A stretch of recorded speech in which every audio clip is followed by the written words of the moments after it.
Right, and breaking update coming in on one of the top international stories that we are following. Ukrainian President Volodymyr Zelensky has cancelled his Saudi Arabia trip. In fact, he has said that European Union as well as Ukraine should have been part of the talks that were held today in Riyadh. Remember, US and Russian delegations actually held talks to find out or set the ball rolling for a peace plan in the Ukraine, but Zelensky, the Ukrainian side, had in fact been left out from that meeting. Let me go across to my colleague Disha, who has the latest. Disha, so clearly we had already been, in a way, expecting Ukraine to voice its concerns, its objections to being left out from the meeting table today. And now we can see Zelensky has ruled out a trip to Saudi Arabia. Absolutely, Zanima. This is a reaction that we were expecting. In fact, Ukrainian President Zelensky criticized the meeting quite strongly, saying that it is quite absurd that there are talks about Ukraine being held without Ukraine being on the table, and with even saying that the European Union also needs to be on the table. And he in fact said that mistakes such as this must be avoided in peace talks, especially in such a long and quite a war that has already cost millions of lives. Now, in terms of the fact that the trip has not been cancelled, in fact, it has been postponed to March 10th.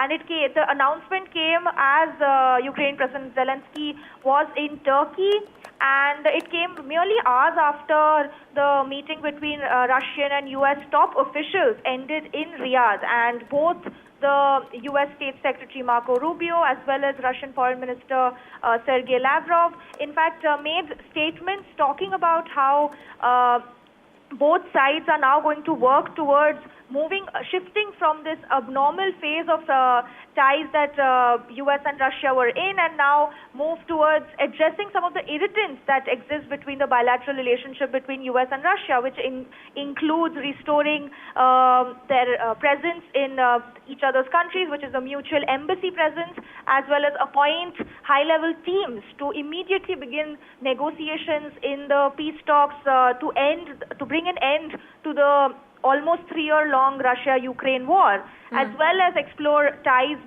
economic ties between the two countries. So a lot of developments in this very crucial story happening throughout the day, and now we'll have to wait and watch to see how Europe in fact reacts to this, because just yesterday European leaders, EU leaders met in France.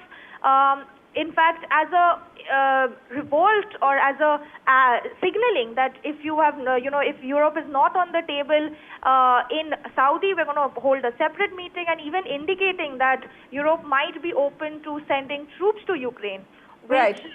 Which the Russian foreign minister today reacted and said that this is absolutely unacceptable and this is a direct threat to Russia and Russia's sovereignty.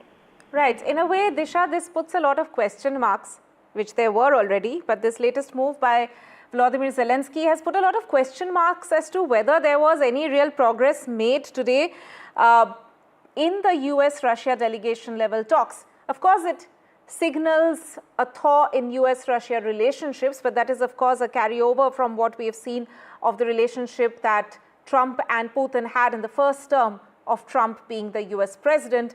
But in terms of the Ukraine-Russia war, if you can just sum up for our viewers what was exactly, what conclusion was reached in the US-Russia delegation level talks, but where does it stand now with this move by Zelensky? Is there any impact, or that was anyways happening in isolation, irrespective of what Zelensky thinks?